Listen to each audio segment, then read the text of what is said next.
பிரியமானவர்களே, இனிய புத்தாண்டு நல்வாழ்த்துக்கள். கற்போம் சில வசனம். ஏசாயா 43:19. இதோ நான் புதிய காரியத்தை செய்கிறேன், இப்பொழுதே அது தோன்றும், நீங்கள் அதை அறியீர்களா? நான் வனாந்தரத்திலே வழியையும் அவாந்தர வெளியிலே ஆறுகளையும் உண்டாக்குவேன் என்று சொல்லுகிறார். இதனுடைய அர்த்தம் என்ன?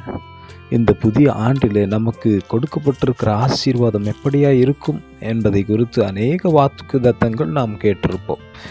இந்த காரியமும் அப்படித்தான். ஒரு புதிய காரியத்தை நம்முடைய வாழ்நாளிலே அவர் செய்ய காத்திருக்கிற தேவன் இந்த வார்த்தையை நமக்கு கொடுத்திருக்கிறார். நீங்கள் அதை அறியீர்களா?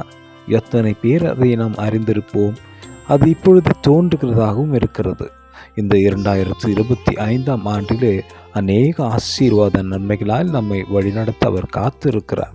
நான் வனாந்தரத்திலே வழியையும் அவாந்தர வெளியிலே ஆறுகளையும் உண்டாக்குவேன் என்று சொல்லுகிறார்.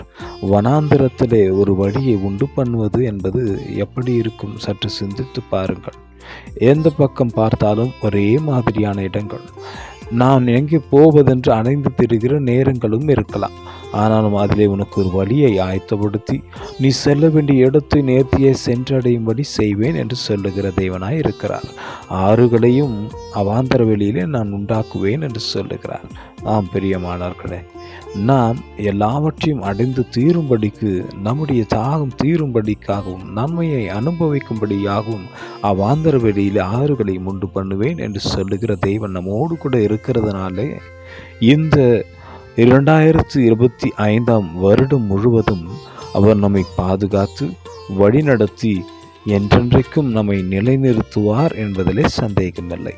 ஆகையினாலே தேவன் தாமே இந்த வார்த்தையின்படி நம்மை ஆசீர்வதித்து வழி நடத்துவாராக. ஆமேன், ஆமேன், ஆமேன்.